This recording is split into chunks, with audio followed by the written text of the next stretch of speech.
Students of 5th class, last class में we have completed chapter number 10 geometry 1.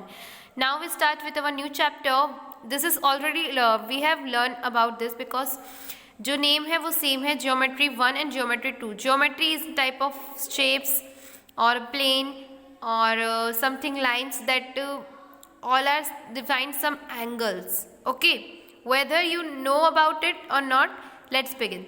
If you look around, you will see a lot of geometrical shapes like squares, rectangles, triangles, circles, angles, etc. Where can you see the angles? आप लोगों के आसपास आप लोगों ने बहुत सारे geometrical shapes देखे होंगे जैसे square, rectangle, triangle, square.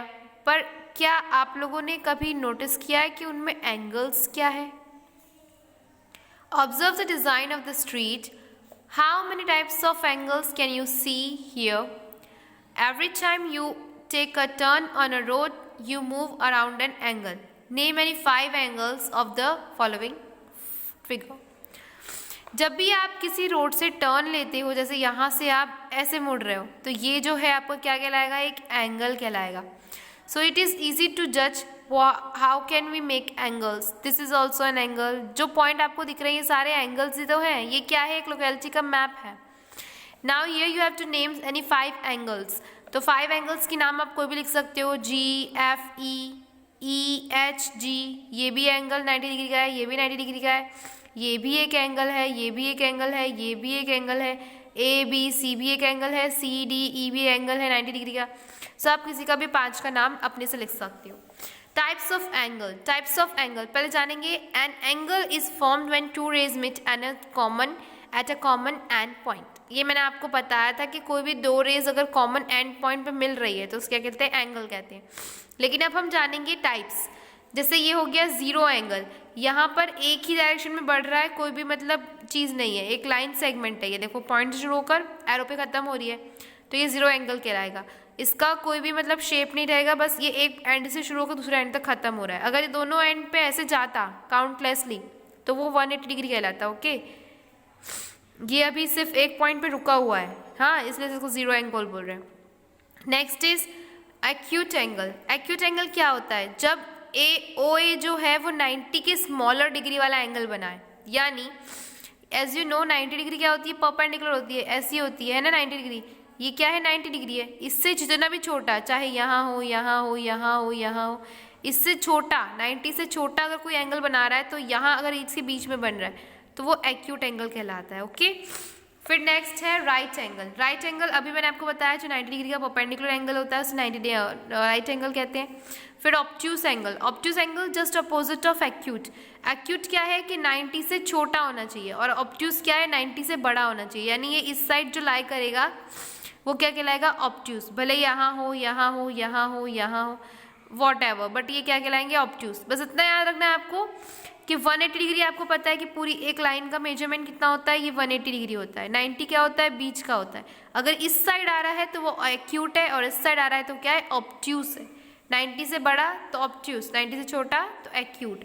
इतना बस याद रखना है. 180 डिग्री स्ट्रेट लाइन का होता है, ये मैंने अभी आपको समझाया. फिर reflex angle. Reflex angle that angle which reflect, एक ऐसे मिरर इमेज, जैसे देखो रिफ्लेक्ट हो रहा है ना, ये क्या होगा? 360 पूरा घूम के आएगा. ठीक है, और 360 से कम होना चाहिए. 360 क्या होता है? पूरा सर्कल होता है ना, पूरा सर्कल होता है ना 360. अगर यहाँ पे अपन देखना चाहे रिफ्लेक्स एंगल तो ये अगर एंगल आपसे पूछता तो अपन रिफ्लेक्स एंगल बोलते हैं. यानी 360 से छोटा, 180 से बड़ा. ये 180 कितना होता है? ये स्ट्रेट लाइन क्या है? 180 है. इससे बड़ा, अंडरस्टैंड. और कुछ भी हो सकता है, इतना हुआ, इतना हुआ, इतना हुआ, ये कुछ भी हो सकता है, ऐसे भी हो सकता है, ऐसे भी हो सकता है. ये पूरा ऐसा घूम के आएगा तो रिफ्लेक्स एंगल कहलाएगा. तो next is complete angle. Complete angle क्या होता है? जब एक कोई टर्न कंप्लीट कर लिया. अभी यहाँ पर क्या था कि यहाँ पर इतना गैप भी छूट रहा था तो वो रिफ्लेक्स कहलाता था. लेकिन अब ये जो दूसरी लाइन है, ये वाली लाइन, वो पूरी ज्वाइंट हो जाएगी उसी के ऊपर, तो ये क्या हो जाएगा? पूरा एक सर्कल घूम जाएगा क्योंकि लाइन तो एक ही है. तो ये जो पूरा होगा कंप्लीट एंगल कहलाएगा. यहाँ पर आपको डायग्राम में बताया है. Let's come on our exercise. First question is, जो आपको रेड कलर की जो मार्क्स दिख रहे हैं उसके नाम लिखने हैं. एज यू कैन सी ये वाला क्या है? ऑब्ट्यूस है. क्यों? क्योंकि ये 90 यहाँ पर आता है, 90 से बड़ा है. नेक्स्ट इज ये है 90 से छोटा, तो ये एक्यूट है. ये रिफ्लेक्स है क्योंकि ये पूरा राउंड कवर कर रहा है, तो क्या है, रिफ्लेक्स है। और ये जो है ये आपको सीधे से दिख रहा है, तो ये तो सबसे इजी एंगल होता है 90 डिग्री वाला, ये राइट एंगल है। लास्ट है रिफ्लेक्स एंगल, क्योंकि ये जो है ये पूरा गोल घूम कर इतना आ रहा है, तो ये रिफ्लेक्स एंगल कहलाएगा। फिर आपको यहाँ पर ड्रॉ करने बोल रहा है, draw hands in each clock to show a time according to the type of angle given. आपको पहले एक्यूट एंगल, स्ट्रेट लाइन और राइट एंगल, ऑब्ट्यूस एंगल, ये यहाँ पे बना लेना है। कोई भी बना सकते हो आप।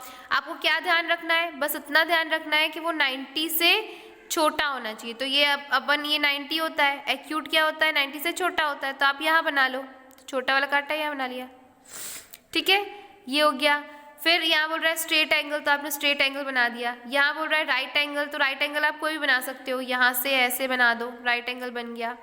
बना कि नहीं बना, बड़ा काटा यहाँ पर, छोटा काटा यहाँ पर। 3 बज रहे आपकी घड़ी में, तो यहाँ लिख दो 3 o'clock,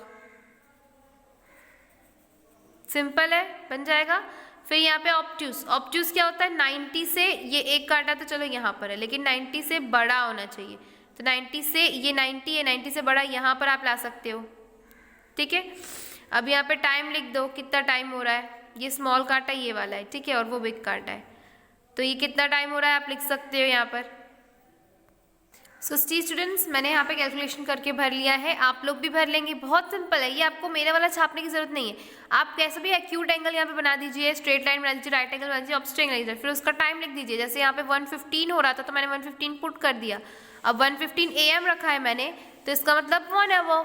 और अगर PM है, तो PM में आपको क्या करना पड़ेगा, 12 के बाद काउंट करना पड़ेगा, क्योंकि यहाँ पे 24 आवर वाली घड़ी है। यहाँ पर क्या होगा, 6 PM काउंट नहीं होगा, यहाँ पे सिर्फ AM वाले काउंट हो सकते हैं। तो यहाँ पे क्या करेंगे, आप 6 में ऐड कर देंगे 12 को, तो यू विल हैव 18 आवर्स। फिर उसके बाद 3 AM है, तो मतलब सिंपल 3 आवर्स। फिर 2:40 AM, तो 2:40 AM है, तो सॉरी यहाँ पर ये नहीं आएगा, यहाँ पे 2:40 ही आएगा, सिर्फ PM में चेंज होता है, AM में चेंज नहीं होता। Next is find the value of angle x. Angle x की वैल्यू में फाइंड करनी है, कुछ नहीं करना है आपको, माइनस प्लस में ध्यान देना है। 90 को माइनस कर दो आप 35 से, माइनस कर दो, कितना बचा, 9 में से 8 यहाँ पे आ जाएगा, 10 यहाँ पे, 5, 8 में से 3 गया तो कितना बचा, 5, 55। यहाँ पे एंगल एक्स की वैल्यू क्या आ गई, 55 डिग्री। यहाँ पे भी सिंपल है, 130 डिग्री माइनस 90, माइनस कर दो, 13 माइनस 9 कितना हो जाएगा, 40 डिग्री। तो यहाँ पे आंसर आ जाएगा 40 डिग्री। सिंपल है, कुछ भी नहीं था टफ, लेकिन फिर भी आपको कोई प्रॉब्लम जाती है तो आप मुझसे पूछ सकते हैं। डू योर होमवर्क ऑनेस्टली, और स्टूडेंट्स बुक की पिक भेजना मत भूलना। मिलते हैं नेक्स्ट सेशन में, good bye all of you.